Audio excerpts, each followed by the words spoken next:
Good morning friends. आज के चले एसेছি তোমাদের সামনে পদ্মার ইলিশ একদম চকচকে রূপালি কালারের একটা পদ্মার 1 কিলো 250 ওজনের ইলিশ মাছকে কিভাবে সঠিক নিয়মে সঠিক পদ্ধতিতে কাটতে হয় সেটা আমার ভাইয়ের বউ তোমাদেরকে দেখাবে। পদ্মার ইলিশ মাছ কাটার একটা সঠিক পদ্ধতি আছে, সেই পদ্ধতিটা তোমাদের সামনে আমার ভাইয়ের বউ দেখাবে।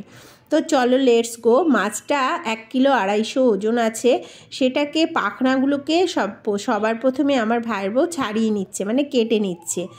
কাটার পরে এবার সে আঁশটাকে যেভাবে আমরা ছাড়াই নর্মালি সেভাবে আঁশটাকে তুলে নিচ্ছে।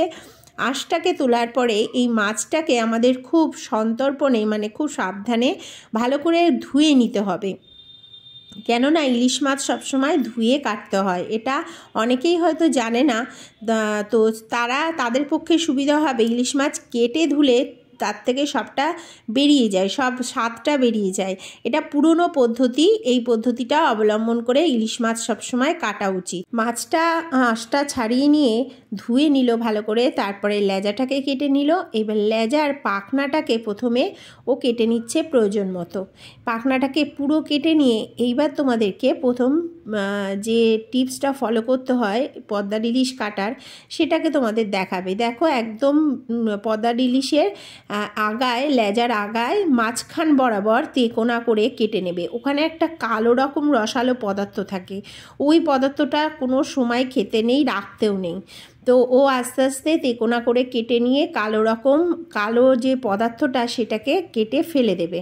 ফেলে দিলে দেখবে তোমরা বাড়িতে ব্যবহার করলেই মানে কাজটা করলেই দেখতে পাবে যে হ্যাঁ এখানে একটা রসালো কালো রকম পদার্থ থাকে, তো সেটাকে কেটে ফেলে দিতে হয়। ঠিক এইভাবে লেজা কাটতে হয়। এটা গেল প্রথম পদ্ধতি, এই জায়গাটাকে ফেলে দিতে হয় ঠিক এইভাবে।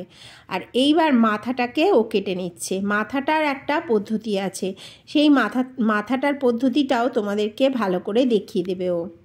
মাথাটাকে ও কেটে নিচ্ছে খুব ভালোভাবে, যাতে পিত্তিটা না গলে যায়। খুব সাবধানে মাথাটা কাটছে। এমনি মাছ কাটা এক্সপার্ট আছে, আমার থেকেও খুব ভালো মাছ কাটে। তো মাছের মাথাটা কেটে নিয়ে এইবার পিত্তিটা ফেলে দিয়ে ও ভেতরে দেখো কানকোর ভেতরে একটা লম্বা সুতোর মতো এইরকম পদার্থ থাকে, ঠিক দেখতে সাপের মতো। সাপের বাচ্চা যেরকম হয় দেখতে, ঠিক সেম ওরকম দেখতে হয়। ও দুদিকেই কানকোর দুদিকেই থাকে মাথার। তো এই দেখো দেখতে পেলে তোমরা সাপের মতো পেঁচিয়ে থাকে, ওটাকে দুদিকটা ফেলে দিতে হয়, যে তোমাদের দেখিয়ে দিলাম। তো দুদিকেই ওইভাবে ফেলে দিতে হয়। আর মাছের মাথাটাকে ও দুভাগ করে নিচ্ছে। ইলিশ মাছের মাথার টিপস আরও একটা টিপস আছে, ইলিশ মাছের মাথা সবসময় দুভাগ করে কাটলে মাথার ভাজাটা খুব সুন্দর হয়। এখানে একটা কথা বলি, পদ্মার ইলিশ বা এমনি ইলিশ রাঁধার যে মেন মশলাটা বেশি করে দিতে হয় সেটা হচ্ছে সর্ষে নয়, এটা হচ্ছে পোস্ত। পোস্ত একটু বেশি করে দিয়ে সর্ষে একটু কম পরিমাণে দিয়ে রান্না করে দেখো, তোমরা টেস্টটা পুরো অন্য রকম পাবে। টাটা।